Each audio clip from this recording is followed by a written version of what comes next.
नमस्ते, स्वागत है आप सभी को इसके टेक्निकल चैनल में। फ्रेंड्स, आज की इस वीडियो में हम लोग बात करने वाले हैं प्राइवेट आईटीआई का जो बिहार में इंस्पेक्शंस होने वाला है उसके इंस्पेक्शंस रिपोर्ट किस प्रकार से भरेंगे और इंस्पेक्शन रिपोर्ट में क्या क्या आपको भरना है, क्या क्या आपको तैयार करके रखना है, इसके बारे में आज हम इस वीडियो में डिस्कस करेंगे। फ्रेंड्स, आप लोग इस वीडियो के अंत तक जरूर बने रहेंगे। ये वीडियो खास करके प्राइवेट आईटीआई के संचालक और जितने भी प्राइवेट आईटीआई से जुड़े हुए हैं, यदि आप संस्था से जुड़े हुए हैं तो आप लोगों के लिए ये वीडियो बहुत ही इम्पोर्टेंट है, क्योंकि जैसा कि आप सभी को पता होगा कि बिहार में जितने भी प्राइवेट आईटीआई हैं उनका इंस्पेक्शंस शुरू हो गया है।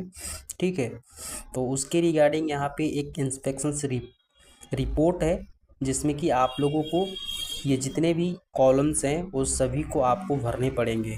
ठीक है, तो इंस्पेक्शंस रिपोर्ट में क्या क्या आपसे मांगा गया है उसके लिए हम लोग यहाँ पे देखने वाले हैं।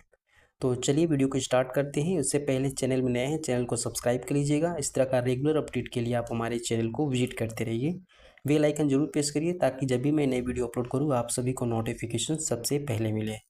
ठीक है, तो चलिए यहाँ पे सबसे पहला जो है आपका, देखिए इंग्लिश और हिंदी दोनों में दिया गया है। ठीक है, तो चलिए हम लोग यहाँ पे समझ लेते हैं। ठीक है, फर्स्ट में आपका दिया हुआ है, देखिएगा फर्स्ट में दिया हुआ है NCVT MIS कोड। ठीक है, आप लोगों को अपना NCVT MIS कोड भरना है इंस्पेक्शंस रिपोर्ट में। ठीक इसी तरह से आपका इंस्पेक्शंस रिपोर्ट आपको मिलेगा जब भी आपकी ITI की जांच होगी। ठीक है, तो फर्स्ट में आपका NCVT का MIS कोड डालना है। दूसरा में है आपका नेम ऑफ ITI का नाम। उसके बाद वेबसाइट एड्रेस ऑफ ITI। ठीक है, तो आप लोगों को ITI का वेबसाइट जो भी आपकी होगी वो आपको डालना है, किस डिस्ट्रिक्ट में आपका ITI है, उसके बाद उसका सब डिस्ट्रिक्ट क्या है, ब्लॉक क्या है, एड्रेस विथ पिन कोड, यानी कि एड्रेस आपको पिन कोड के साथ में यहाँ पे देना है। क्लियर ना? चलिए नेक्स्ट आपका है address of ITI mention during applications at the same address presently ITI is run if no state region of inter current address।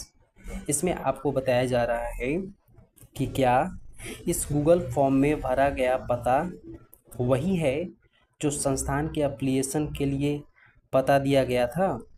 ठीक है, मतलब ये गूगल फॉर्म की बात कर रहा है। इस तरह से गूगल फॉर्म भी आपसे भरवाया जा सकता है।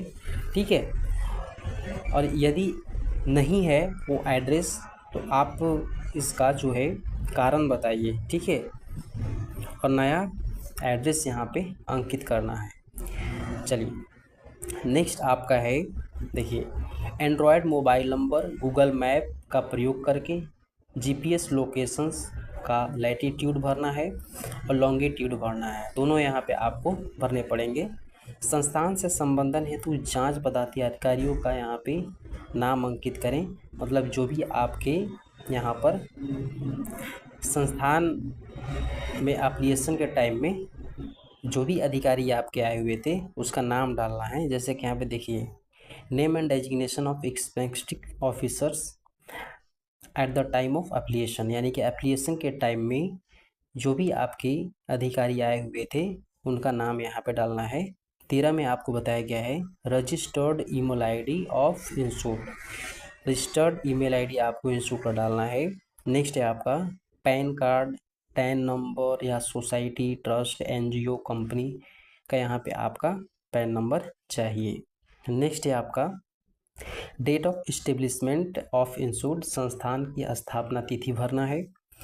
नेक्स्ट आपका upload the letter of affiliations, letter of application का यहाँ पे लेटर आपको अपलोड करना है PDF फॉर्मेट में। अब यहाँ पे मोस्ट इम्पॉर्टेंट जो आपकी जानकारी है, लैंड डिटेल्स सेक्शंस में आपको ज़मीन के बारे में, ठीक है, यहाँ पे भरना है, जिसमें कि आपको मौजा दिया गया है, संस्थान की ज़मीन का मौजा का नंबर यहाँ पे भरना है। देखिए थोड़ा ध्यान दीजिएगा। ठीक है, ये आपको लैंड डिटेल्स में भरना है, ठीक है ना।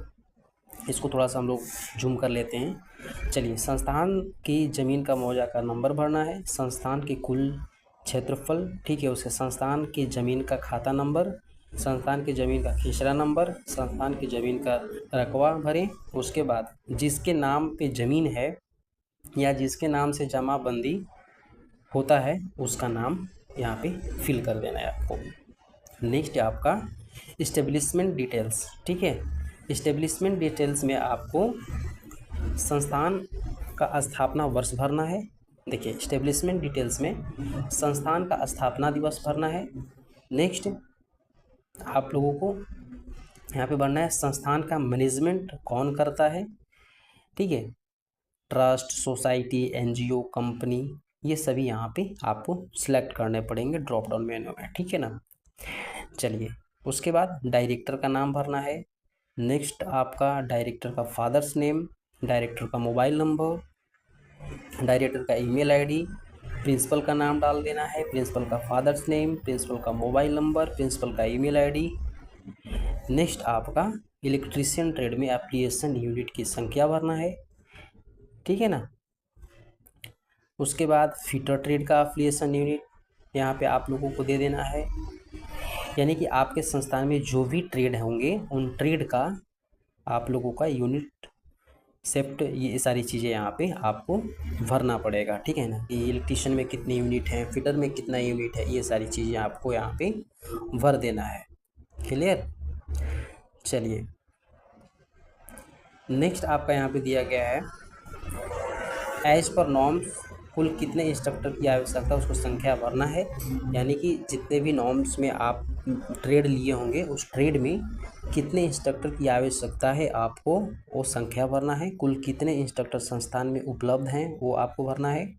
कुल कितने CITS पास इंस्ट्रक्टर हैं संस्था में आपके, वो आपको डिटेल्स यहाँ पे देना है। ऑफिस स्टाफ कितने उपलब्ध हैं, ऑफिस में कितनी स्टाफ है। उसके बाद क्या कर्मचारी को वेतन बैंक के द्वारा पे होता है, यस या नो आपको यहाँ पे करना है। क्या बायोमेट्रिक मशीन उपलब्ध है, यस या नो आपको करना है। क्या बायोमेट्रिक मशीन उपयोग में लाया जा रहा है, यस या नो आपको यहाँ पे भरना है। क्या क्लासरूम में CCTV कैमरा उपलब्ध है, इसको भी यस या नो आपको करना है। क्या क्लासरूम में CCTV कैमरा काम कर रहा है, इसमें भी आपको यस नो करना है, ठीक है। क्या वर्कशॉप में CCTV कैमरा उपलब्ध है, इसमें भी आपको यस नो करना है। इसी तरह से आपको आगे वर्कशॉप में CCTV कैमरा काम कर रहा है या नहीं, इसकी आपको जानकारी देनी है यस या नो में। चलिए, अब यहाँ पे आप लोगों का बिल्डिंग स्टेटस के बारे में बताया गया है और इसका डिटेल्स आपको देना है, ठीक है। चलिए, अब यहाँ पे आपको बताया गया है कि बिल्डिंग अपना या किराया पर है, उसको आपको सिलेक्ट करना है, ठीक है। यदि रेंट पर है तो रेंट करेंगे और यदि आपका है तो ऑन करेंगे, ठीक है ना। तो इस चीज़ को आप लोग यहाँ पे देख लेंगे। बिल्डिंग के सामने से फ़ोटो अपलोड करें जिसके संस्थान का बोर्ड, संस्थान का लोगो तथा GPS लोकेशन भी हो, ठीक है ना। तो GPS लोकेशन के साथ में आप लोगों को क्या करना है, सामने से, ठीक है, बिल्डिंग के सामने का फ़ोटो आपके पास होना चाहिए जिसमें संस्थान का बोर्ड होना चाहिए, ठीक है। ये सारी चीज़ें सामने से, उसके बाद बिल्डिंग के साइड से फ़ोटो आपको लेना है। उसके बाद संस्थान के बाउंड्री का फ़ोटो अपलोड करना है GPS लोकेशंस पर। ये सारी चीज़ें आप लोग ध्यान देंगे, ठीक है। नेक्स्ट आपका NCVT नॉर्म्स के अनुसार वर्कशॉप उपलब्ध है या नहीं, उसको आपको यस नो करना है। कर्मशाला का कुल क्षेत्रफल कितना है वो आपको भरना है। उसके बाद कर्मशाला का अंदर से मशीन के साथ कुल 3 फोटो GPS लोकेशन के साथ अपलोड करना है, ठीक है ना। उसके बाद वर्कशॉप का अंदर से मशीन के साथ 2 फोटो GPS लोकेशंस में आपको अपलोड करने हैं। उसके बाद वर्कशॉप के अंदर के मशीन के साथ 3 फोटो GPS लोकेशंस के साथ अपलोड करना है। नेक्स्ट है आपका क्या NCVT नॉर्म्स के अनुसार क्लासरूम उपलब्ध है या नहीं, इसको आपको जानकारी देनी है। नेक्स्ट, क्लास रूम का कुल क्षेत्रफल क्या है, क्लासरूम के अंदर का फ़ोटो GPS लोकेशंस के साथ आपको यहाँ पे भरना है। पुरुष के लिए टॉयलेट की संख्या, महिला के लिए पुरुष यहाँ पे टॉयलेट की संख्या, पुरुष के लिए यूरिनल की संख्या, महिला के लिए यूरिनल की संख्या, ये सारी चीज़ें आपको यहाँ पे फिल करनी है। ठीक है। उसके बाद यहाँ पर आपको नेक्स्ट एनसीवीटी नॉर्म्स के अनुसार 3 फेज इलेक्ट्रिसिटी कनेक्शन है या नहीं, उसको आपको जानकारी देनी है, यस या नो में। इलेक्ट्रिसिटी कनेक्शंस का लोड किलोवाट में कितना है उसको भरना है, और इलेक्ट्रिसिटी कनेक्शन का कंज्यूमर नंबर भरना है। नेक्स्ट आपका पिछले बिजली बिल जो आप जमा किए हैं उसको तिथि भरना है, और पिछले बिजली बिल जमा रसीद को स्कैन करके यहाँ पे आपको PDF फॉर्मेट में अपलोड करना है। ठीक है। तो फ्रेंड्स, ये आप लोगों का इंस्पेक्शंस रिपोर्ट हुआ, और इस इंस्पेक्शंस रिपोर्ट को ये चीज़ें आपको इतनी करनी पड़ेगी। ठीक है। तो अभी जो है प्राइवेट ITI के जो इंस्पेक्शंस हैं लगभग स्टार्ट हो गए हैं। धीरे धीरे सबका जो है इंस्पेक्शंस होगा, और इस रिपोर्ट को बेस मानते हुए उन लोग जो है यहाँ पे इंस्पेक्शंस कर रहे हैं। तो उम्मीद करते हैं आप लोगों को ये जानकारी मिल गई होगी क्या क्या इंस्पेक्शंस रिपोर्ट में आपसे मांगा जा रहा है। तो ये सारी चीज़ें आप लोग यहाँ पे अपने को देख लेंगे और अरेंज कर लेंगे। ठीक है। तो चलिए आज के लिए इस वीडियो में इतना ही। अपने दोस्तों में ज़रूर इस वीडियो को शेयर करिएगा, ये खास करके ITI के लिए ही है। ठीक है। और जितने भी प्राइवेट ITI बिहार में संचालित हैं उन सभी का इंस्पेक्शंस लगभग शुरू हो गया है। कुछ ITI का भी इंस्पेक्शंस जो है स्टार्ट हो गया है, और लगभग सभी का होना तय है। ठीक है। तो चलिए आज के लिए इस वीडियो में इतना ही, फिर मिलेंगे नेक्स्ट वीडियो में नई जानकारी के साथ। तब तक के लिए नमस्कार।